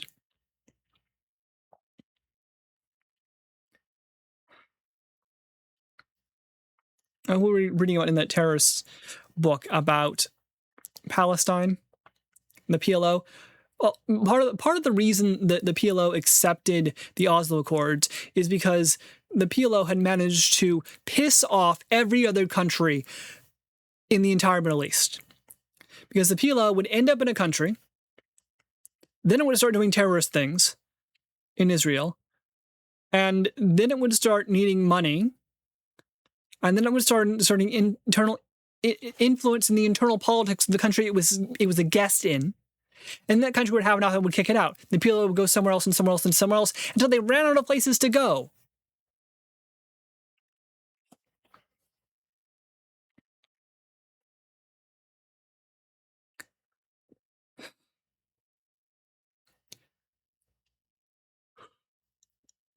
You want to be friends, but you have to be friends and somehow stay yourself. Well, you're reading about the book was mentioning Georgian separatists, and they ended up taking over a school in Russia, traveling 100 miles by plane or something to become terrorist activities. Why? Because issues in one part of the world go to the other. A lot of people in the United States were like, why on earth are terrorists in the Middle East blowing up the World Trade Center? What on earth do they have to benefit from this? Like, what's the damn point? What did we do to these people? Who are they? And we hear, oh my gosh, there are tens of thousands, there are millions of people who just despise America. We're the great Satan. And we're like, why the hell are we the great Satan? Like, what is Iran's problem with the Americas? Couldn't you just lock your country up, raise the Iron Curtain, and be perfectly fine? Well, it turns out you can't. Turns out American interests are everywhere and doing everything. Turns out that America ends up supporting, the Saudi Arabian government, which pisses off some of their own separatists who find cause with someone in Afghanistan, and they eventually attack America. And I'm like, well, because America did something in Saudi Arabia 35 years ago, we get attacked today.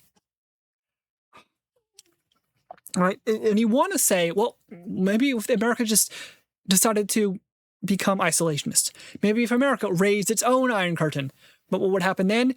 Nice little poor America. We'd turn into Japan.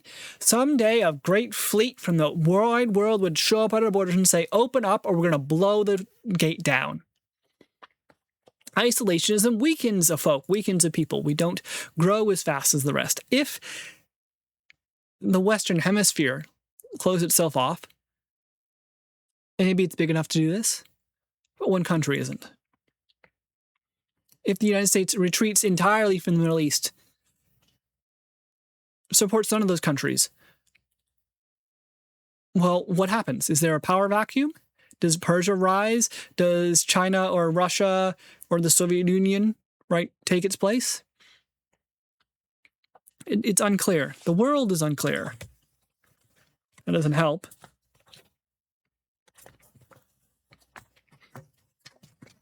But again, the issue, as I mentioned last time, is not the debate. It's not what should or shouldn't we do. It's the fact that we're so half-assed about it. It's the fact that the world is unsure. It's the fact that, the issues of China, right? What are the issues with China? Mostly Taiwan and trade. Now, if the entire world decided, no, we're going to follow these rules on trade, and if you don't agree, China, to follow these rules on trade, if we think you were cheating, or if we think you were giving illegal subsidies, we're going to cut off trade with you completely and entirely, because obviously you don't want to play by the rules, then we wouldn't have half the issues we have today. But that requires sustained effort. That requires because someone is trading with China in these countries, and they're going to take a hit from no longer having that trade. Just as one tiny example. We don't know what to do about oil. We don't know what to do about the Green Revolution. We don't know what to do about climate change. We don't even know what to do about the drug running in Mexico. The United States and Mexico somehow can't agree on what's to be done about it. Shoot, the United States can't even agree with itself about what's to be done about the drug issue. Or immigration, or any economic policy, or any military policy. That's the world. It's back and forth, and there's no clear answer. So yeah, American imperialism is hesitant imperialism that changes its mind back and forth all the time. This is a result of our method of government. This is a result of a president changing. It's the result of internal politics taking over external activities.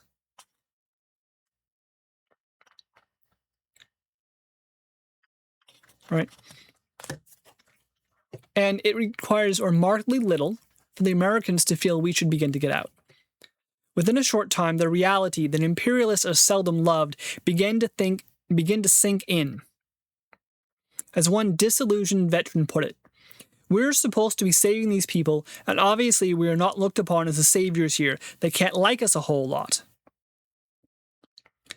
We came to a village, there was no flag waving, nobody running out to throw flowers at us, no pretty young girls coming out to give us kisses as we marched through victorious. Oh, here are the dumb Americans again. Oh my gosh, when are they going to learn?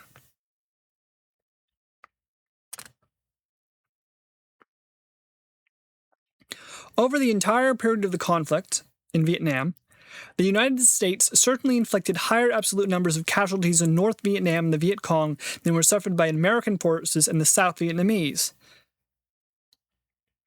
But as the American presence was scaled down in Vietnam, and as the willingness of Americans to sacrifice soldiers' lives there diminished, so the odds tipped in favor of the more committed enemies.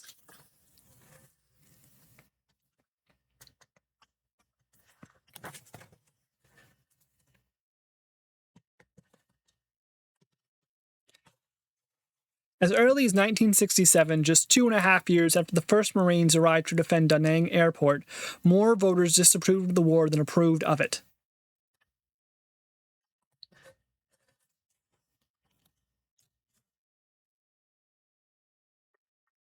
Lack of clarity about America's aims in Vietnam, lack of confidence that these could be achieved quickly, and lack of conviction that the stated aims were worth prolonged sacrifice. These were what caused public support for the war to sink.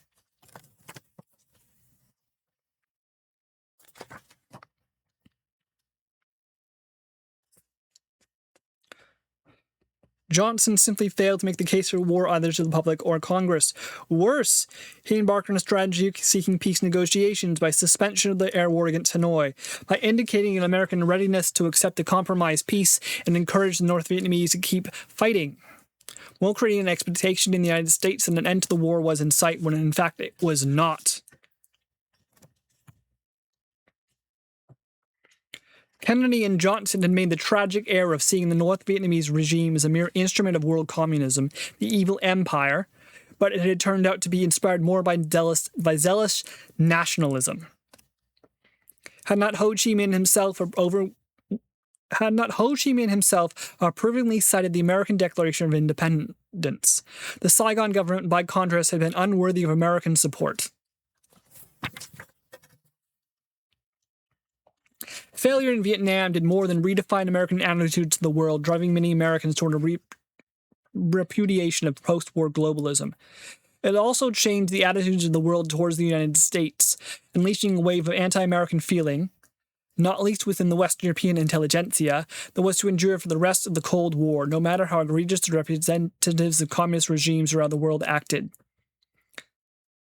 The imperialism of anti-imperialism had come fatally unstuck if it was the United States that had been cast in the role of the evil empire.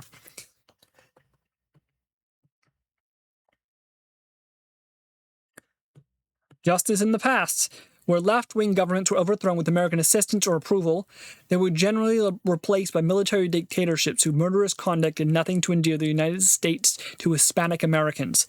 This happened in Guatemala in 1954, the Dominican Republic in 1965, and Chile in 1973.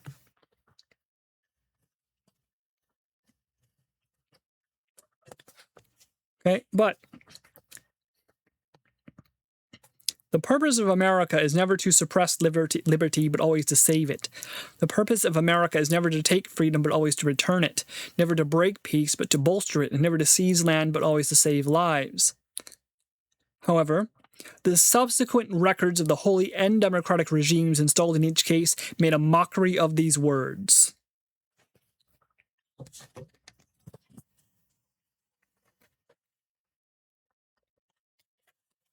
This is the trouble with American empire historically. We're not willing to commit. And when we are willing to commit, it's only in horrid circumstances and is, generally speaking, against the will of the American people. But if we don't commit, then we go in every 30 years anyway. Because American interests are all over the world.